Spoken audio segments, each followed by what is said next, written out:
ప్రతి వ్యక్తి, ప్రతి మనిషి, మానవులందరూ ఎవరికి వారే సామూహికంగా బహిర్గతంగా వెతుకుతాడు సృష్టి మూలాన్ని. వాళ్ళని తత్వవేత్తలు అంటారు. అంటే తన ఇంద్రియాల ద్వారా కనబడింది మాత్రమే, జ్ఞానేంద్రియ, కర్మేంద్రియ, ప్రాణేంద్రియాలకి కనబడింది మాత్రమే ప్రత్యక్ష అనుభవం, ప్రత్యక్ష ప్రమాణంగా చూశారు కొంతమంది. వాళ్ళు హేతువాదులు కావచ్చు, నాస్తికులు కావచ్చు, రకరకాలు ఉన్నారు. పేర్లు ఎలా అయినా ఆ విధంగా చేశారు.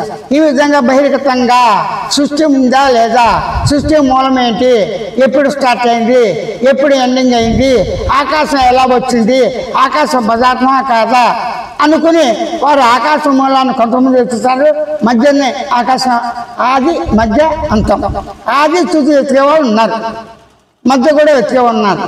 ఈ విధంగా చేస్తూ ఉండగా కొంతమంది అలా కాదు, సృష్టికర్త ఉన్నాడా లేదా అని ప్రారంభించారు. మనమేంటో తెలివిగా ఉంటే ఈ ప్రపంచం అనే తోటకి మనం అందరం పని చేస్తూ మన బతుకులు మనం పొందుతున్నాం. అప్పుడు భగవంతుడు, పరమాత్మ అనేవాడు కూడా ఎవరో ఒకరు ఉండి తీరాలి కదా అని ఆ విధంగా కొంతమంది వెతికారు. ఈ విధంగా ఎవరి తీరులో వాళ్ళు వెతకడం ప్రాముఖ్యత అది సోచిపోయి కొంతమంది విరక్తి అయ్యారు, కొంతమంది విడిచిపెట్టారు, కొంతమంది తమ అభిప్రాయాన్ని మాత్రమే, తనకు అనుకూలంగా అనుభవంలో ఉన్న వాటిని మాత్రమే అభివ్యక్తం చేశాడు, తన అభిప్రాయం తెలియజేశాడు. అదే శాస్త్రాలు అయినాయి.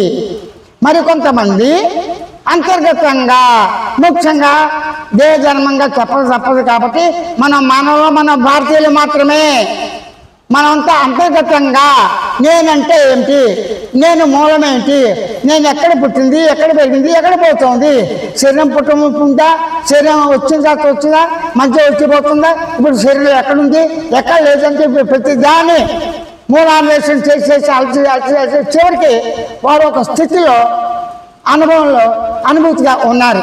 ఆ స్థితిని మేల్కొని అంటే తనకు తానే ఐడెంటిఫై చేసుకుంటూ, అంటే నేను ఉన్నాననే నేను వెతగా వారికి ఒక అనుభూతి ఉంది అని అనటానికి, చెప్పటానికి ఏదీ లేదు. కానీ మేల్కొన్న తర్వాత